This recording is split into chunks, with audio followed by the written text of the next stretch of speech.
यहाँ पे हमें लेस देन 30, जिसके अंदर डिस्काउंट अमाउंट 30 से लेस देन 30 से कम है, उसको कलर करना है। तो उसके लिए क्या करेंगे हम, अगर आप इसका बाय डिफॉल्ट फॉर्मूला पिक करते हो जो कि यहाँ पे दिया हुआ है लेस देन वाला, इसे क्लिक करते हैं और इस चीज़ को सिलेक्ट करते हैं, ये बिल्कुल वैसा ही काम करेगा और 30 से कम को कलर कर देगा।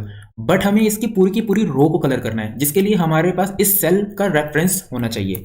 अगर आप फॉर्मूले को एडिट करके देखेंगे तो यहाँ पे आपको मैनेज में फॉर्मूले सिर्फ सेल वैल्यू लिखेगा मिलेगा, इसके अंदर सेल रेफरेंस नहीं मिलेगा जिससे कि आप उसे चेंज कर सको, क्योंकि ये पूरी रो को कलर करने के लिए आपको सेल रेफरेंस की नीड पड़ेगी। तो ये बाय डिफॉल्ट के थ्रू नहीं हो सकता। हमें क्या करना होगा, हमें फिर से एक फॉर्मूला क्रिएट करना होगा। हम कलर पे जाएंगे, कलर कंडीशन, न्यू फॉर्मूला लेंगे, यहाँ क्रिएट करेंगे और सेम का सेम वही पैटर्न है। हम इसे सिलेक्ट करेंगे और इसकी रो को अनफ्रीज करेंगे। उसके बाद लेस देन एंड इक्वल 30 रखेंगे, या हम इसे सिलेक्ट कर सकते हैं ताकि ये डायनेमिक काम करे, इसे चेंज करें तो ये फॉर्मूला भी चेंज करे। उसके बाद हम यहाँ पे कोई भी कलर पिक कर लेंगे। अब हम इसे अप्लाई करते हैं, ये देखिए अप्लाई हो गया। उसके बाद अब हमारे पास क्या है कि हमें पूरी की पूरी सेल को, जो ये पूरी की पूरी रो है, उसे कलर करना है। तो उस कंडीशन में हम क्या करेंगे, फॉर्मूले को एडिट करेंगे, मैनेज में जाकर इसका कलर चेंज कर देते हैं, क्योंकि इसकी हेडिंग भी सेम इसी कलर की है, तो हम ग्रीन कलर ले लेते हैं, ठीक है। और उसके बाद ये जो रेंज हमने सेलेक्ट की हुई है, बस हमें क्या करना है, इस रेंज को पूरा सेलेक्ट करना है पूरी टेबल पे और अप्लाई करना है, और ये पूरी की पूरी रो कलर हो जाएगी।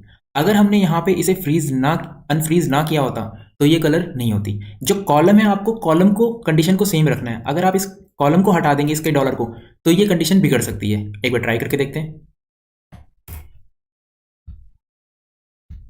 ये देखिए बिगड़ गई ना।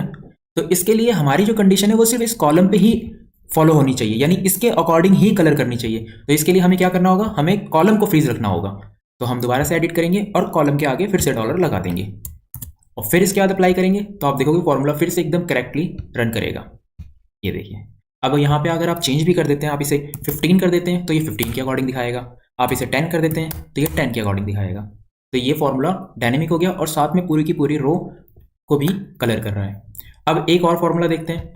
यहाँ पे एक लिस्ट दी हुई है और ये लिस्ट इसके अकॉर्डिंग है। हमें ये देखना है कि ये तीनों नाम अगर इस लिस्ट के अंदर आ रहे हों तो वो कलर हो जाए। अब इस कंडीशन के लिए क्या फॉर्मूला पुट करना पड़ेगा आपको मैच का फॉर्मूला आता है, आप मैच का फॉर्मूला लगाइए।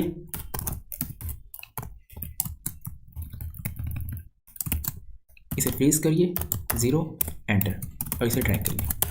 अगर यही फॉर्मूला आप उसके अंदर पुट कर दें तो जहां पे उसे वैल्यू मिलेगी वो उसे कलर कर देगा, और जहां पे उसे #n आएगा यानी नो मैच होगा, वो वहां पे उसे ब्लैंक छोड़ देगा।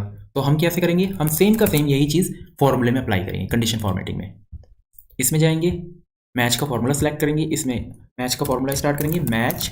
और फिर से इस बात का हमेशा ध्यान रखना, आपने रेंज पूरी सिलेक्ट की हुई है बट आपको रो को फ्री छोड़ना होगा, तभी वो पूरी आपके सिलेक्शन के ऊपर वर्किंग करेगा। उसके बाद इसे सिलेक्ट करेंगे, इसे फ्रीज करेंगे, ये ऑलरेडी फ्रीज था, 0। और उसके बाद यहाँ से कोई सा भी कलर चूज कर लेंगे। इस बार हम ब्लू कलर ही चूज करते हैं और इसे अप्लाई करेंगे। तो जहाँ पे भी ये मैच करेगा वहाँ पे वो कलर पिक कर लेगा। अगर आप इसे चेंज करेंगे तो उसके अकॉर्डिंग वो चेंज हो जाएगा। तो इस तरीके से कंडीशन फॉर्मेटिंग के अंदर आप अलग अलग कलर, अलग अलग कंडीशन लगा के कलर को अप्लाई कर सकते हैं। आपको फॉर्मूला पता होना चाहिए, आपकी जो रिक्वायरमेंट है आपको वो पता होनी चाहिए, ठीक है। अगर इससे रिलेटेड या किसी भी फंक्शन से रिलेटेड, कोई भी फॉर्मूले से रिलेटेड आपको कोई क्वेरी है तो आप मुझे मेल कर सकते हैं। मेरी मेल आईडी ये मेंशन की हुई है। वीडियो अच्छा लगा हो तो लाइक कीजिए, चैनल को सब्सक्राइब कीजिए और अपने दोस्तों में शेयर कीजिए। चलिए मिलते हैं नेक्स्ट वीडियो में, बाय, टेक केयर।